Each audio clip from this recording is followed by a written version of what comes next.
What's up, Unbroken Nation? Hello, my friends. I'm Michael Unbroken, host of the Think Unbroken podcast and founder of thinkunbroken.com. And I'm honored to be your trauma coach and mentor because I believe that everyone is capable of getting unstuck, cultivating self-love, and becoming the hero of their own story. I believe that when implemented correctly, the practical tools and education you will receive from this show will help you lead an unbroken and extraordinary life.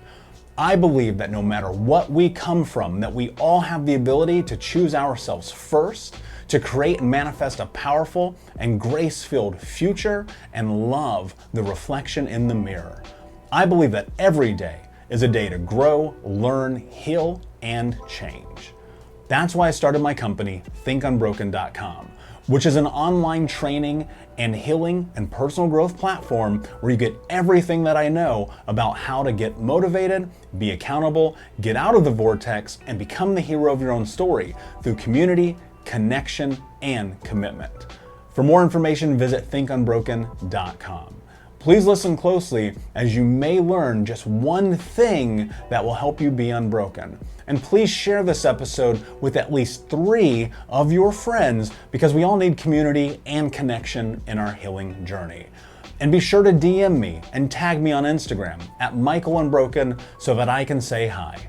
I just want to thank you again for being a part of this, for listening and being a member of the Unbroken Nation. Now, let's get into today's show and make the world unbroken.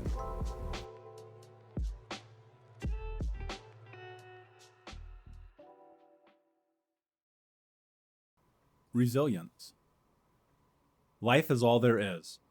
And if that's true, then we have to really live it. We have to take it for everything it has and die enormous instead of living dormant. Jay-Z. There is also another side to the conversation of trauma, resiliency, or resilient. The word resilient means the capacity to recover from difficult situations. It also means toughness. Many of us have survived shit that makes people cringe and squirm out of fear and terror. We have been in situations that horror movies are based on, and yet, here we are. I believe that the majority of human beings have a level of toughness in them that kicks in when we go into survival mode. Toughness isn't only about fighting back, it's also about having the awareness to adapt and to do whatever it takes to survive.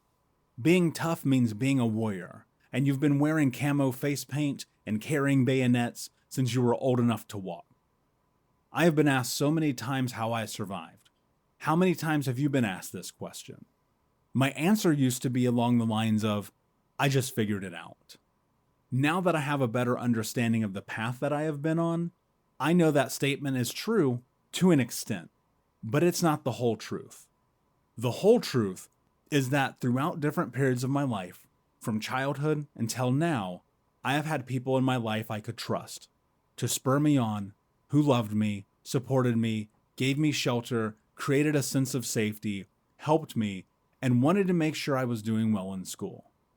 You may have had a couple of people like this in your life, and I know this, for me, that was the minority. I also have an unshakable and unexplainable belief that life is what you make it. I am an independent go-getter, and no matter what, I get shit done. I don't believe in leaving my future in the hands of anyone else. Have you ever had any of these same experiences or thoughts for yourself? Love, shelter, support, safety, help, and beliefs are considered to be the precursors of resiliency, according to Mark Rains and Kate McClin of Southern Kennebec Healthy Start, who came up with the 14 questions in 2006 that are indicative of an increased rate of trauma survivability. What they created is a resiliency survey in the scheme of the ACE study, but it has not yet been developed for study. According to the survey, the rates of increased resiliency can occur when just one person comes to bat for you. If a single person intervenes in any way, then you have an exponentially higher chance of coming through the other side of trauma. The other key factor is our natural acuity for survival. Human beings are animals that have been built with fascinating mechanisms which serve one purpose: to make sure we don't die. Your brain, skin, bones, and organs are on a mission to keep you alive, and because of that, you have a baseline of resiliency from birth. The presence of external interventions in conjunction with your natural need to stay alive gives you a real fighting chance. I'm not saying you will come out of abuse unscathed. No, I'm just saying that you will come out. There were times I told people I survived my childhood trauma on my own.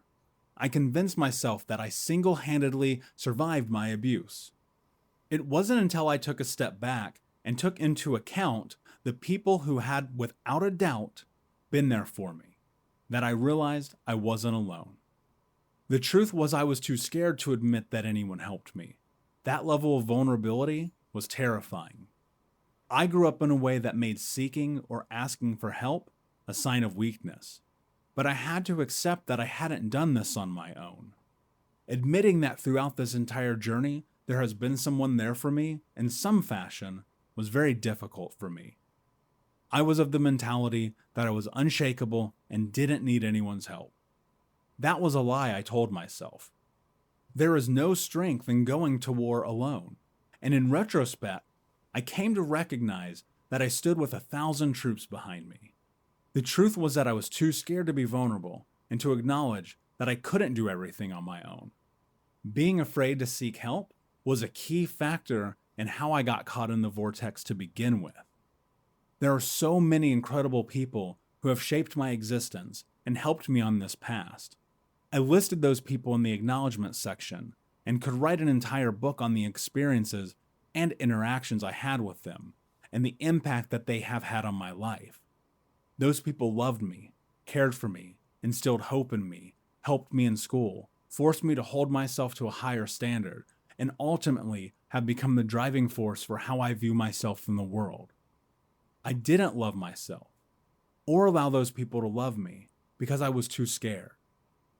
Now, I recognize those people to be entirely a part of my journey, and I don't question my courage, or my strength, or my toughness, or aptitude, because I need help. You need help, and as a warrior going to battle, you need a team of people behind you. There is only one way to be victorious in this battle: together. Becoming unbroken. Resiliency, gratitude. The chances that you have made it this far on your own are slim to none. At some point, someone has been there for you. It is totally natural to feel that you are all alone and that no one has supported you, but if you take a moment and look deep within you, you will find that is not true. From childhood until now, there must have been one, if not more people, who have supported you in your journey. This exercise is about writing a letter to that person. And this is an exercise for you to step into gratitude. Now, I challenge people to write this letter and to share it with them via email or text message, because here's the truth about life. One day we are going to die. And I don't know about you, but I don't want to leave anything unsaid.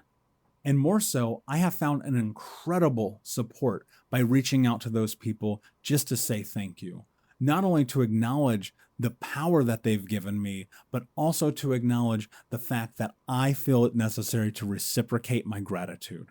So often in this life, we forget that there are people who are there for us or who have been there for us. And I don't want us to live life leaving that on the table, because just a single text message, a single email could change someone's life who has supported you. And I think one of the least things that we can do is be grateful for that. Gratitude is such a big part of this journey, and I challenge you, before you continue, before you go on, take 10 minutes and write an email, write a text, write a letter, and send this to a person that has impacted your life for the better. If you need help with pain or anxiety, let me tell you about one of my favorite tools. It's Recovery CBD oil. You may know that, and I've mentioned this before, I have chronic pain and massive anxiety, and CBD oil has been such a profound tool in my journey. Recently, NW Recovery came out with their key lime flavored CBD oil that is non-psychotropic. It is non-psychoactive. And for a person like me who has a panic attack, if I touch THC, this is the perfect combination of delicious key lime and CBD. Something I literally do not leave home without. For more information, you can go to nw-recovery.com and use the keyword unbroken to save 20% on your first order. Again, go to nw-recovery.com, keyword unbroken, and have CBD change your life. Unbroken Nation, hope that you just got a tremendous amount of value from today's episode. I want to know what you think. Please do me a favor and review, rate, and share the episode with 3 friends on social media today. It would mean the world if you did, because ultimately at the end of the day, creating community and connection is how we heal generational trauma in the world. And I need your help to do that, Unbroken Nation. So if you're on iTunes or Spotify or wherever you are, please like, comment, share, review. I want to know not only what you like about the show, but how I can make the show better, how I can make this further about helping you on your healing journey. So do me a favor, and when you do, shoot me a screenshot of you making the review to my DM at Michael Unbroken on Instagram so that I can have a conversation with you, say hi, and more importantly, so I can share it with the Unbroken Nation. Thank you so much, my friend.